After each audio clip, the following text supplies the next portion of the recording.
गत 25 तारिख में डाजिल मिस इंडिया इंटरनेशनल प्रतियोगिता आयोजित होता से नयागढ़ ओडिया झील प्रज्ञा परिणीता अंशग्रहण करते।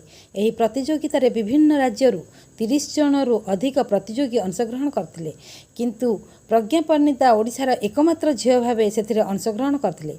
से यही ग्रांड फिनाल रे 29 जन को पछरे पकाई विजयी होई डाजिल मिस इंडिया टाइटल जीति। से भुवनेश्वर गोटे मेडिकल कॉलेजर फिजियोथेरापी छात्री भावे शिक्षा ग्रहण कर अधिक इच्छा शक्ति और बापा माँ सहयोग जो यही प्रतियोगिता विजयी हो पारछंती। से आगरू ओडिशार बहु प्रतियोगितार भाग नहीं, आगकू देश विदेशर प्रतियोगितार भाग नेबे बोली कहिसंती। एबे तांको पाखकू बहु प्रशंसार सुओ छुटुछि, एथिरे से भारी खुशी अछंती।